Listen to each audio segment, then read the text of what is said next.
Hello बच्चों, welcome to our YouTube channel physics Pathshala 2.0। हमारा जो टॉपिक है वो चल रहा है अभी हिंदी बोर्ड के लिए। बोर्ड एग्जाम्स में जो भी बच्चे जो हिंदी लैंग्वेज को यूज करते हैं, है ना, उनके लिए ये स्पेशल चैनल बनाया गया है। वैसे बच्चे जो बोर्ड एग्जाम्स दे रहे हो और जिनका लैंग्वेज हिंदी हो, ठीक है। तो इस चैनल को बनाने का उद्देश्य यही है।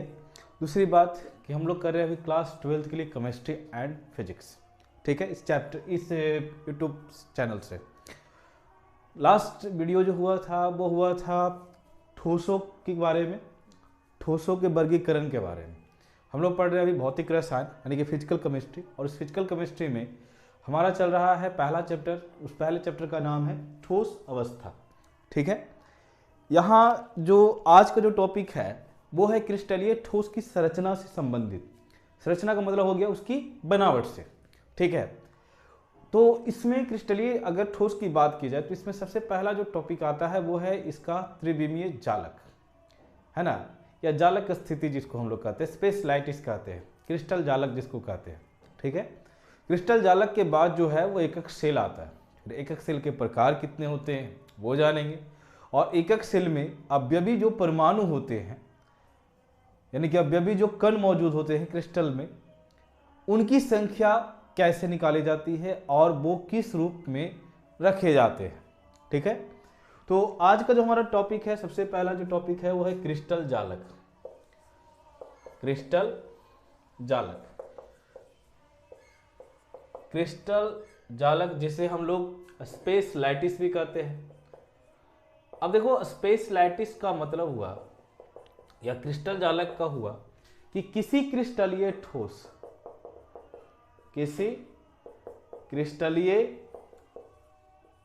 ठोस के अवयवी कणों,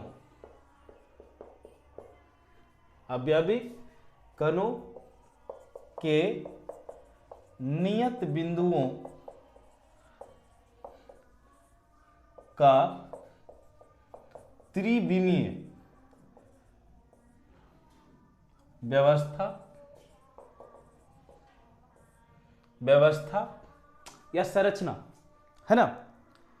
त्रिविमीय का मतलब कि 3 डायमेंशनल स्पेस में वो किस तरह से परमाणु इनके जुड़े होते हैं या कण जुड़े होते हैं। त्रिविमीय व्यवस्था को ही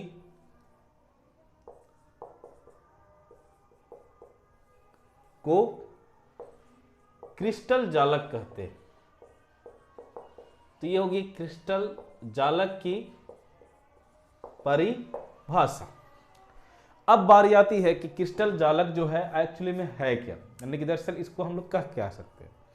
जैसे किसी भी प्रकार का बिल्डिंग का निर्माण हो, घर का निर्माण हो, तो उसमें जो है उनके कोने, उनके छत, सतह, इन सभी की एक व्यवस्थित क्रम होती है, यानी कहीं ना कहीं एक बिंदु से एक दूसरे से जुड़े होते हैं। यानी कि वह बिंदु जिसके द्वारा एक क्रिस्टल की संरचना प्राप्त होती है 3 डायमेंशनल रूप में। ये ठोस पढ़ रहे हैं तो थोड़ा तो त्रिविमीय आएगा ही, है ना, 3 डायमेंशनल आएगा ही। तो जैसे यहां पर देख लो कि हम एक क्रिस्टल जालक का निर्माण करते हैं। यहां पर इस तरह से कुछ पॉइंट्स को लेंगे और ज्योमेट्रिकल कंस्ट्रक्शन खींचने की कोशिश करेंगे, है ना।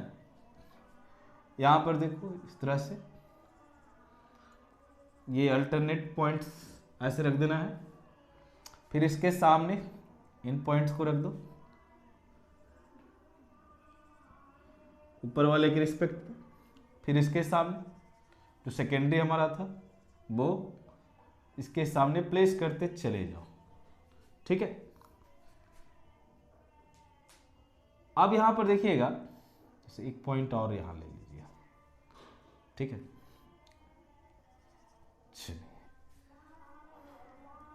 अब देखिए यहां पर इसको इससे मिलाया, इस पॉइंट को इस तरह से, यहां से इसको मिला लेंगे या ऐसे मिला लिया। ये 3 डायमेंशनल फिगर हो गया है ना, एक क्यूबिकल ब्लॉक के रूप में।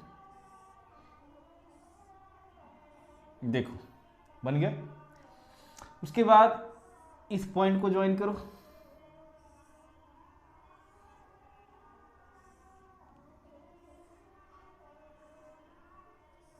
ये हो गया बन के तैयार। फिर यहां से इस पॉइंट को ज्वाइन करो यार, ये बन के तैयार हो गया है ना, ये इस तरह से। अरे देखो, तो ये जो फिगर बन रहा है वो क्या है, 3 डायमेंशनल है, यानी कि त्रिविमीय है ना। इनके बिंदुओं की इस स्थिति को, यानी कि त्रिविमीय अवस्था में इस स्थिति को ही हम लोग क्या कहते हैं, क्रिस्टल जालक कहते हैं। और भी लगातार नीचे चले आएंगे, ठीक है, लेकिन उतना ज़्यादा हम लोग को अभी नहीं, ये देखना है कि किस तरह से एक दूसरे से ये जो बिंदु है ना, ये त्रिविमीय अवस्था में व्यवस्थित है, तो क्रिस्टल जालक इसी को कहते हैं। अब क्रिस्टल जालक से जो है हमें क्या पता चलता है, पहला कि क्रिस्टल जो है या क्रिस्टलीय ठोस है, उसकी बनावट कैसी है, उसकी संरचना कैसी है ना, कि वो किस तरह से बना हुआ है, ठीक। दूसरा कि इसके जो अवयवी कण है वो कहाँ पर मौजूद होंगे, यानी कि कहाँ पर जो है अवयवी कण जो है उपस्थित होंगे और किस तरह एक दूसरे से जुड़े हुए होंगे, ठीक है। अब यहां पर देखिएगा अगला जो पॉइंट आता है वो है क्या, अगला पॉइंट है एकक सेल का। एकक सेल बहुत इंपॉर्टेंट है, ये पूरे चैप्टर में आपको मिल जाएगा, चाहे तो न्यूमेरिकल पढ़िए और चाहे तो आगे की किसी भी टॉपिक उठा लो, उसमें एक चीज तो कॉमन मिलेगा, वो है एकक सेल। चाहे तो आप किसी एकक सेल का घनत्व पढ़ रहे हो, ठीक है, या आप समन्वय संख्या पढ़ रहे हो, उसके बाद आप अगर त्रिज्या अनुपात पढ़ रहे हो, या कोऑर्डिनेशन अगर समन्वय संख्या निकाल रहे हो और साथ ही साथ परमाणुओं की संख्या भी निकाल रहे हो, तो उसमें यह पता होना चाहिए कि आप जिस एकक सेल के बारे में स्टडी कर रहे हो या जिस एकक सेल के बारे में पढ़ रहे हो उसकी संरचना, उसकी बनावट कैसी होती है, ठीक। तो यहां पर देखेंगे कि एकक सेल कहते किसको है, तो एकक सेल की पहले परिभाषा हो जाए, है ना।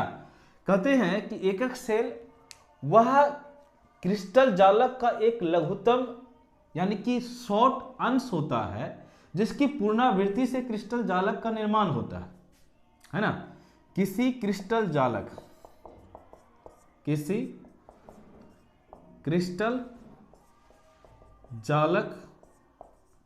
का वह लघुत्तम अंश जिसके पुनरावृत्ति से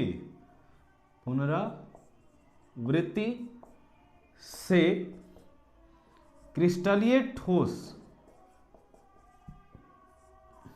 ठोस या जालक का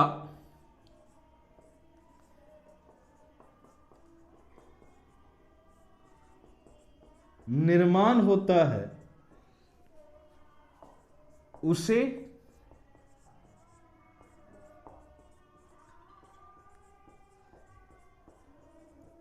एकक सेल कहते हैं। तो एकक सेल का मतलब क्या हुआ, इसको जरा प्रैक्टिकली समझते हैं। जैसे मान लो कि आप एक दीवार देखते हो, तो एक दीवार का निर्माण किसके द्वारा होता है, दीवार का निर्माण जो होता है कंक्रीट, है ना, कंक्रीट हो गया, साथ ही साथ जो है वो ईंटों के द्वारा होती है, यानी ईंटों को एक दूसरे से मिलाते हैं। तब आप लोगों ने देखा होगा कि जब दीवार का निर्माण होता है तो कई ईंटों को एक दूसरे से व्यवस्थित क्रम में रखा जाता है। अब ये जो व्यवस्थित क्रम होता है उसमें ईंटें जो होती हैं वो एक ही प्रकार की, एक ही आकृति की होती हैं, यानी कि एक दीवार का यानी कि पूरे के पूरे एक ठोस का निर्माण जो हुआ वो ईंटों की पुनरावृत्ति के कारण से हुई। तो ठीक उसी प्रकार से यहाँ पर जरा ध्यान से देखिएगा, एक क्रिस्टल जालक है ना, ये पूरा का पूरा क्या है, एक ठोस है, एक क्रिस्टलीय ठोस है। इस क्रिस्टल ठोस में ये जो हिस्सा देख रहे हो, ये छोटे छोटे जो हिस्से देख रहे हो, इनके कॉम्बिनेशन से यानी कि इनके जुड़ने के कारण से ही निर्माण हुआ है क्या, इस ठोस का, है ना। तो एक ऐसा लघुत्तम अंश, लघुत्तम का मतलब होता है छोटा रूप, है ना, छोटा सा हिस्सा, किसी भी प्रकार के क्रिस्टल का एक छोटा सा हिस्सा जिसके पुनरावृत्ति से, पुनरावृत्ति का मतलब होता है कि जिनकी एक ही प्रकार की चीजों का या एक ही प्रकार के आकार के, है ना, कण का जब हम बारी बारी से मिलाते हैं तो उससे जो क्रम प्राप्त होती है उसको पुनरावृत्ति क्रम कहते हैं, ठीक है। अब यहां पर बारी आती है कि जैसे मान लो कि यहां पर जो आकार देख रहे हो ये पूरा आकार कैसा है, घनाकार है, लेकिन उसमें जो एकक सेल जो जुड़ा हुआ है वो कैसा है, घन के आकार का है, ठीक है।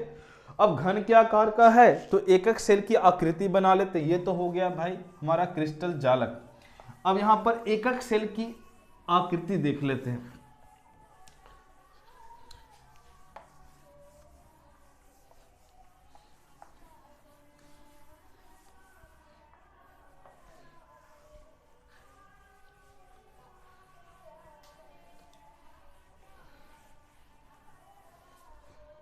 देखो अब एकक सेल जो है इसको अगर हम बना लें तो ये घन के आकार का, तो घन के आकार के लिए इसकी हर एक सतह कैसी होनी चाहिए? वर्गाकार होनी चाहिए, है ना। तो आप चाहे तो इसे बना लो, ये आपको सीखना पड़ेगा, है ना। अगर आता है बनाने के लिए तो ठीक है, नहीं तो आपको अच्छे से सीखना पड़ेगा क्योंकि इस चैप्टर में इसका प्रयोग बहुत ज़्यादा है। ठीक, तो ये देखो ये क्या है? एक घन के आकार का एकक सेल है। ठीक है, ये जो देख रहे हो इसी को हम लोग क्या कहते हैं? एकक सेल कहते हैं। यानी कि इसकी पुनरावृत्ति से, यानी कि इसके रिपीट करने से या आपस में जुड़ने से एक क्रिस्टलीय ठोस का निर्माण होता है। ठीक है, अब एकक सेल में जो है कुछ चीजें शामिल होती हैं। पहला है अक्षीय लंबाई, अक्षीय लंबाई, एक्सियल लेंथ, और दूसरा होता है अक्षीय कोण, यानी कि एक्सियल एंगल। इन सभी को हम लोग जो है ये जो देख रहे हो अक्षीय लंबाई, तो अक्षीय लंबाई की अगर बात करें तो चलो इस पॉइंट को जरा देखना ध्यान से। इस पॉइंट को हम मान लेते हैं कि यहां पर O है। ठीक है, और ये जो है यहां तक जो है पॉइंट A है, ये B है और इधर C है। अब इसको जरा देखो इस तरह से, ये लग रहा होगा कि इस तरह से ऐसे, है ना। और ये त्रिविमीय अवस्था में यानी कि 3 डायमेंशनल में है, तो इसको y एक्सिस मान सकते हैं, इसको x मान सकते हैं, इसको z मान सकते हैं। ठीक है, तो चलो इसको यहां से ऐसे एक्सपेंड करते हैं यहां तक, तो ये हो गया कौन सा? z, ये चला गया किधर? y, और ये चला गया किधर की ओर? x की ओर। ठीक है, अब इन सभी के बीच में कुछ एंगल का फॉर्मेशन होता है, यानी कि यहां पर जो देख रहे हो, यानी कि x एक्सिस y एक्सिस के बीच में, फिर y एक्सिस और z एक्सिस के बीच में, और उसके बाद x और z के बीच में। देखो बहुत सारी किताबें होती हैं, उसमें एक चीज जो है वो क्लियर कर दिया जाता है। तो अच्छी लंबाई की थोड़ी सी एक चीज और बात कर लें कि यहां से O से जो A का डिस्टेंस है, यानी कि यहां से इसको स्मॉल a मान लिया गया। ठीक है, यहां से इसकी जो लेंथ होगी यानी कि ऊपर तक, है ना, ये हो जाएगा कितना? b हो जाएगा, और इधर से जो ये लेंथ होगा इसको हम लोग c मान लेंगे। ठीक है, अब जरा यहां पर ध्यान से देखिएगा, आप चाहो तो इधर भी a मान सकते हो, या यहां b मान सकते हो, इस जगह पर a मान सकते हो, यहां पर c मान सकते हो। ठीक है, अब इधर का जो लंबाई है वो a है, इधर की लंबाई b है, इधर की लंबाई c है। तो चलो a और b के बीच में जो बना हुआ एंगल है वो कितना है? अल्फा। a और c के बीच में बना हुआ जो एंगल है वो है कितना? बीटा। तो c और b के बीच में बना हुआ जो एंगल है वो है कितना? गामा। ठीक है, इसी को हम लोग क्या कहते हैं? इसको हम लोग कहते हैं अक्षीय कोण। ये जो हो गया, ये हो गया क्या?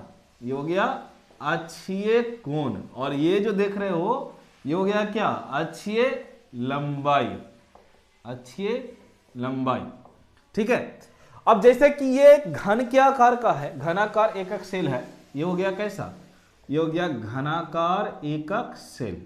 ठीक है, तो घनाकार एकक सेल में इसकी जो अक्षीय लंबाई होती है उसमें क्या संबंध होगा? तो इसके अक्षीय लंबाई में संबंध होता है कि जो A की जो लंबाई होगी और B की जो लंबाई होगी और C की लंबाई, तीनों आपस में क्या होगी? बराबर। और अक्षीय कोण की अगर बात की जाए, यानी कि इन सभी लंबाई के बीच में, इन सभी भुजाओं के बीच का कोण जो होगा उसमें अल्फा बराबर बीटा होगा, बीटा बराबर गामा होगा, और इन सभी का मान कितना होगा 90 डिग्री। क्योंकि घन का आकार है, तो घन के आकार में घन का प्रत्येक कोण कितना होता है 90 डिग्री का होता है, क्योंकि घन का निर्माण जो है वो वर्गाकार सतहों के जुड़ने के कारण से होती है, और वर्गाकार सतहों में या वर्ग के आकार में जो प्रत्येक कोण होता है वो कितने डिग्री का होता है 90 डिग्री का होता है। ठीक है, तो यहां पर देखिए ये तो बन गया। अब बात करते हैं कि एकक सेल के कुल कितने प्रकार होते हैं, यानी अवयवी परमाणुओं की स्थिति या परमाणुओं की संख्या के आधार पर जो है एकक सेल को कुछ भागों में बांटा गया, और वो एकक सेल के कौन कौन से प्रकार है उसके बारे में हम लोग देख लेंगे। ठीक है,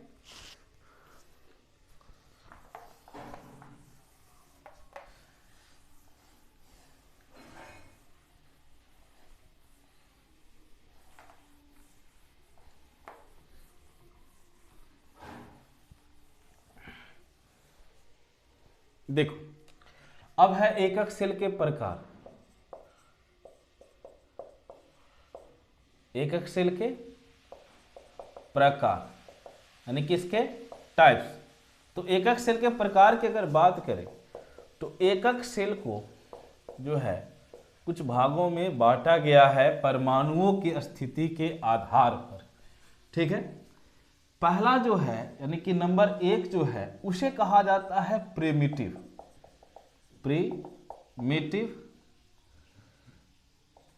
यूनिट सेल। ठीक है, और सेकंड जो लिखा जाता है यानी सेकंड जो होता है वो होता है centred unit cell, centred unit cell. ठीक है, अब यहां पर ध्यान दीजिएगा कि सेंटर्ड यूनिट सेल जो होता है उसको भी 3 भागों में बांटा गया। कौन कौन है भाई? तो पहला है बॉडी सेंटर्ड,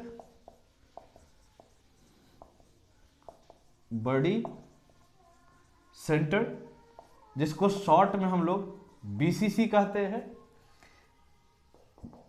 दूसरा वो है फेस सेंटर्ड जिसे हम लोग शॉर्ट में एफसीसी कहते हैं। और लास्ट में है थर्ड में वो है एंड सेंटर, एंड सेंटर्ड। अब देखो प्रिमिटिव को शॉर्ट में पी लिखा जाता है, बॉडी सेंटर्ड को शॉर्ट में आई लिखते हैं, फेस सेंटर्ड को एफ लिखते हैं और एंड सेंटर को ई लिखते हैं। ठीक है, या चाहो तो आप इसको सी भी लिख सकते हो। ठीक, अब यहां पर बात आती है कि प्रिमिटिव और सेंटर्ड यूनिट सेल एक साधारण इकाई सेल है और एक है केंद्रित इकाई सेल। तो दोनों में अंतर क्या होता है, ये दोनों की परिभाषा क्या है? तो देखना यार ध्यान से, प्रिमिटिव यूनिट सेल कहते किसको है। ठीक है, तो सबसे पहले इसको देखेंगे कि इसकी परिभाषा क्या होगी।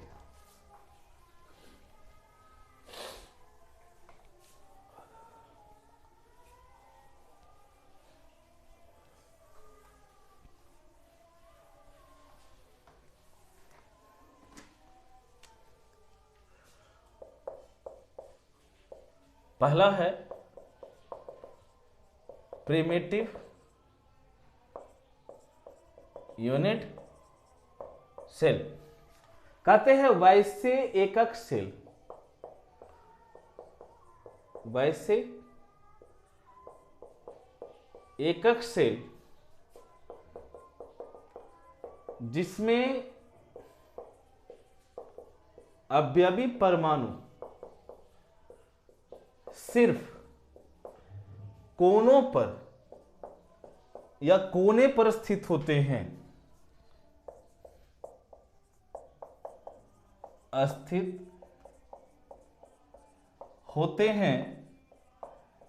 उसे प्रिमिटिव इकाई सेल कहते हैं या एकक सेल कहते हैं। चलो एक एकक सेल ही बोल रहे हैं तो एकक सेल ही लिख देते हैं, एकक सेल कहते हैं। अब जरा इसको ध्यान से समझना, हमारे पास जो है वो वैसा एकक सेल है जिसमें अवयवी परमाणु सिर्फ और सिर्फ कहाँ है, इसके कोने पर स्थित है। देखो इस तरह से, ठीक है, कोने पर स्थित है। तो ये बन गया कैसा, घन के आकार का घनाकार जाकर जो है एकक सेल।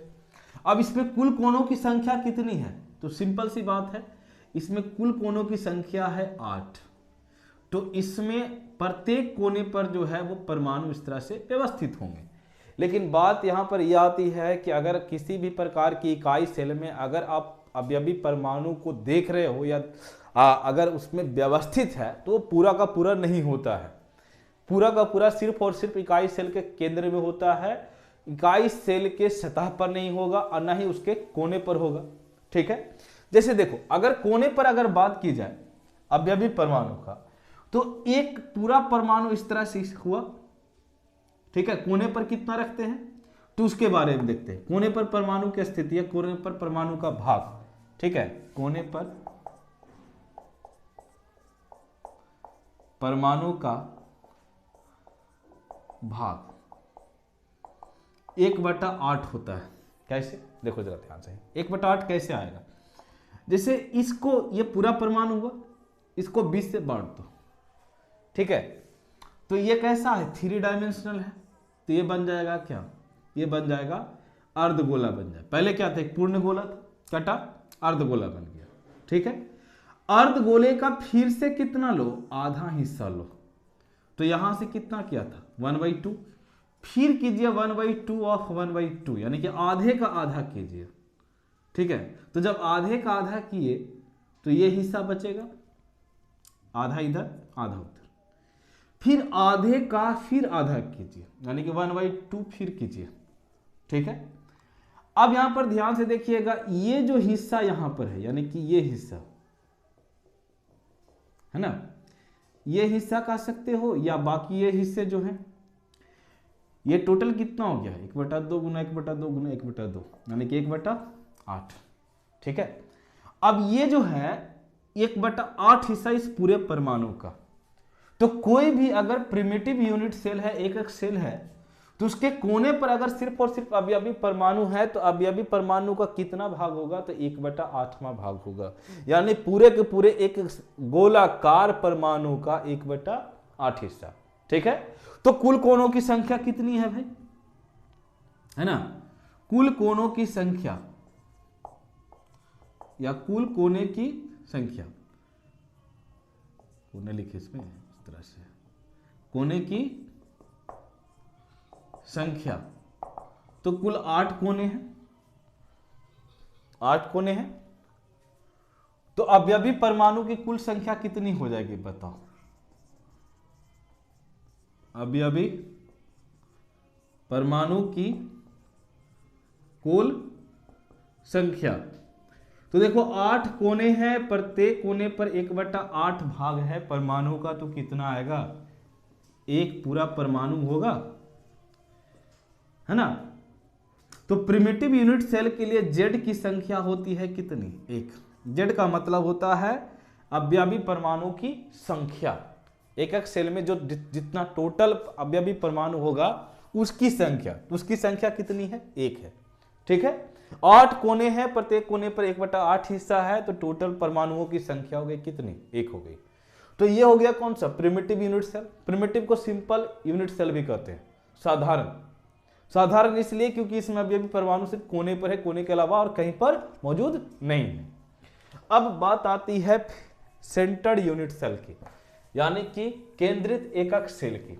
तो केंद्रित एकक सेल होते क्या है, तो देखो नाम से पता चल रहा है जो केंद्र से जुड़ा हुआ हो, यानी कि वैसे प्रकार के इकाई सेल या एकक सेल जिसमें अवयवी परमाणु कोने के अतिरिक्त कहीं और भी होंगे, यानी कहीं और भी पाए जाएंगे, है ना। तो दूसरा है कौन सा, दूसरा है सेंटर्ड यूनिट सेल। तो इसकी परिभाषा क्या होगी, वैसे एकक सेल जिसमें अवयवी परमाणु कोने के अतिरिक्त, कोने के अतिरिक्त अन्य भागों में भी उपस्थित होते हैं, उसे सेंटर्ड एकक सेल कहते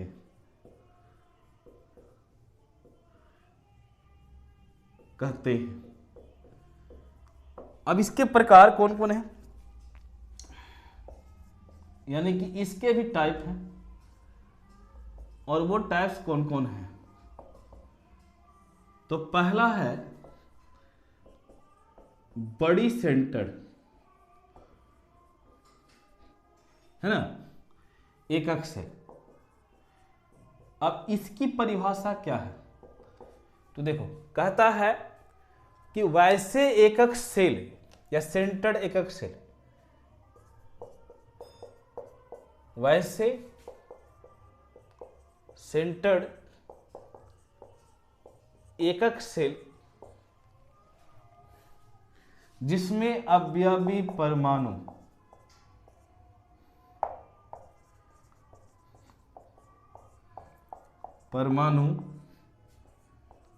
कोने के अतिरिक्त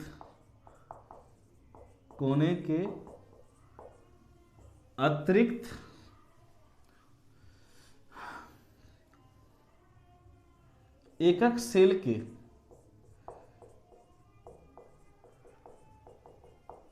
बीच में उपस्थित होता है,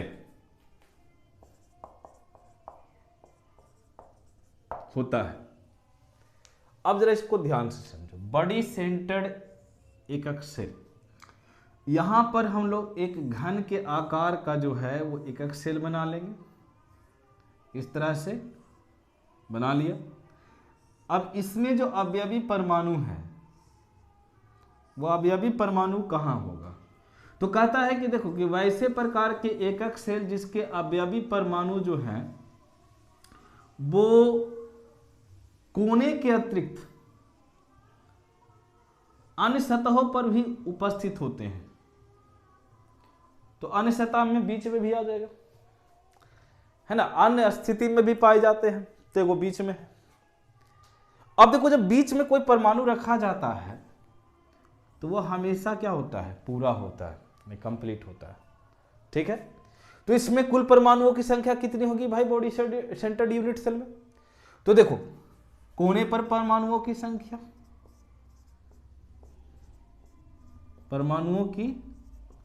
संख्या, कुल कितने कोने हैं, 8, प्रत्येक कोने पर कितना, 1/8, कितना आया, 1, यानी कि ये हो गया किसका, कोने वाले। उसके बाद है ना एकक सेल के मध्य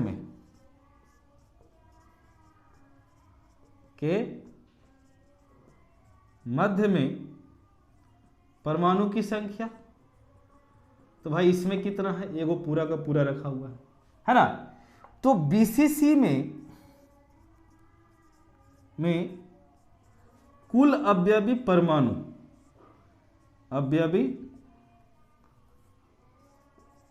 परमाणु की संख्या Z बराबर कितना हो जाएगा इसके लिए, तो 1 + 1 यानी क्या आ गया, 2। तो ये किसके लिए हुआ, ये हुआ बड़ी सेंटर्ड यूनिट सेल के। देखो प्रिमिटिव में क्या था, प्रिमिटिव में अभी परमाणु सिर्फ वहां पर थे जहां कोने थे, लेकिन ये जो है कौन, बीसीसी या सेंटर्ड यूनिट सेल, इसमें जो आपका अवयवी परमाणु है वो कोने को छोड़कर एक बीच में भी आ गया, यानी कि प्रिमिटिव से सेंटर्ड बनाने के लिए परमाणु को कोने के अतिरिक्त कहीं और भी होना पड़ेगा, ठीक है। तो ये तो हो गया कौन सा, बीसीसी। अब इसके बाद देखते हैं कि जो फेस सेंटर्ड यूनिट सेल है वो क्या होता है।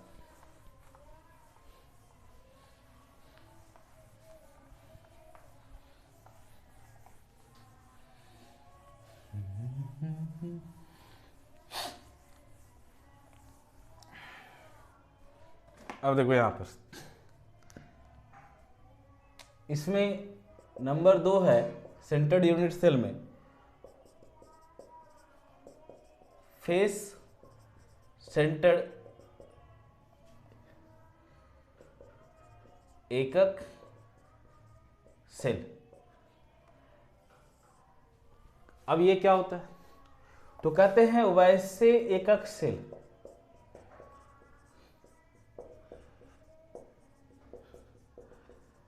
जिसमें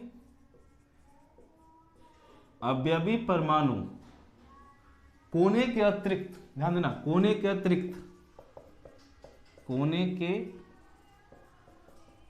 अतिरिक्त सतहों पर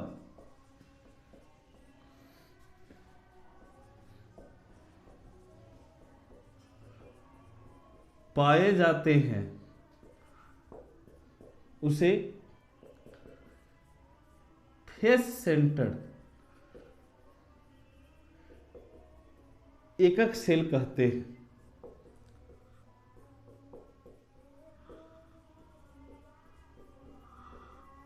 ठीक है, अब यहां पर देखना कि जैसे मेरे पास यहां पर एक इकाई सेल है जिसकी संरचना कैसी है, जिसकी संरचना घन के आकार की है। इसके कोने को मिला दीजिए, यहां से मिला दिया, है ना, इस तरह से। ये हो गया इसका कोना, ठीक है, कोना हो गया ये।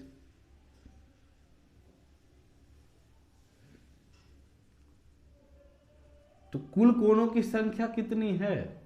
8। अब कहता है कि इसके सतह पर भी अवयवी परमाणु उपस्थित है। तो देखो एक सतह हुआ, ये अंदर वाला 2 सतह, एक बाहर की ओर निकला हुआ है 3 हो गया, नीचे 4, साइड में 5, इधर साइड में 6।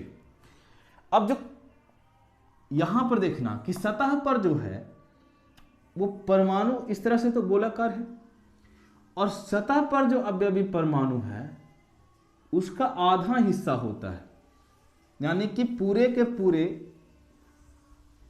इस गोलाकार परमाणु का आधा हिस्सा, यानी कितना, आधा इस परमाणु में रहेगा और आधा इस एकक सेल में रहेगा और आधा दूसरे एकक सेल के सतह से जुड़ जाएगा।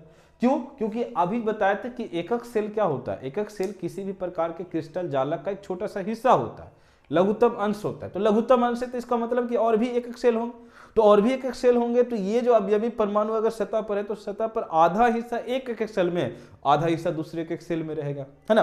तो यहां पर बात आती है कि इसमें अवयवी परमाणुओं की संख्या कितनी होगी। ठीक है, तो अवयवी परमाणुओं की संख्या, तो कोने पर पहला कहां हो जाएगा, कोने पर। देखो कोने पर इसमें भी है, तो कोने पर परमाणु की संख्या, तो 8 कोने हैं, 1/8 हिस्सा रहता है, आ गया कितना, 1 परमाणु। दूसरा कि सतह पर कितने होंगे, सतहों पर परमाणु की संख्या, तो कुल कितने सतह है, 6 सतह है, प्रत्येक सतह पर 1/2 हिस्सा होता है। तो 6 गुना कितना, 1/2, तो काटोगे तो कितना आएगा, 3, है ना। तो यहां पर आ गया कि एफसीसी में कुल अवयवी परमाणुओं की संख्या, कुल अवयवी परमाणुओं की संख्या, तो z बराबर कितना हो जाएगा, 1 + 3 बराबर कितना, 4। देखिए z इसका कितना आ गया, 4। किसके लिए, एफसीसी के लिए। यानी इस पूरे के पूरे घनाकार आकृति वाले एकक सेल में कुल परमाणुओं की संख्या कितनी हुई, 4। एक हो गया कहां, कोने पर, टोटल कोने 8, प्रत्येक कोने पर 1/8 हिस्सा। बीच में कितना है, सॉरी बीच में नहीं, सतह पर कितने हैं, 1/2। कुल सतहों की संख्या कितनी, 6। तो टोटल कितने परमाणु आएंगे, 3, 3 एक कितना हो गया, 4। यानी कि एफसीसी में कुल अवयवी परमाणुओं की संख्या 4, तो z बराबर कितना, 4। बीसीसी में कितने थे, 2। प्रिमिटिव में कितने थे, 1। अब रह गया कौन सा, एंड सेंटर। एंड सेंटर कैसा होगा, तो देखो यहां पर अगर हम बात करें एंड सेंटर की। तो एंड सेंटर में सिर्फ और सिर्फ आपको यहां पर मान लो कि ये हटा दो, अवयवी परमाणु जो भी हैं इसको हटा दो, ठीक है, और सिर्फ दो सतहों पर सिर्फ रहने दो, किसको, अवयवी परमाणु को। जैसे इस तरह से यहां पर जो है दो सतहों पर आ गया, दो सतहों पर आ गया, तो ये बन गया एंड सेंटर। पहले था क्या, फेस सेंटर।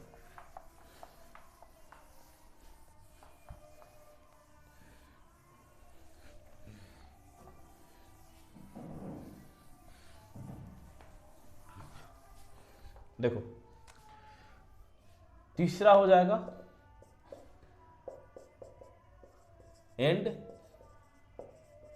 सेंटर्ड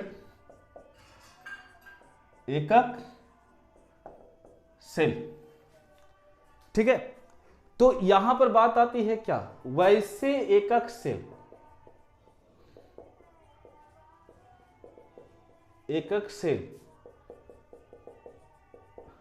जिसमें अवयवी परमाणु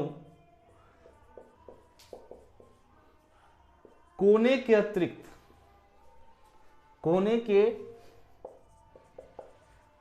अतिरिक्त दो विपरीत सतहों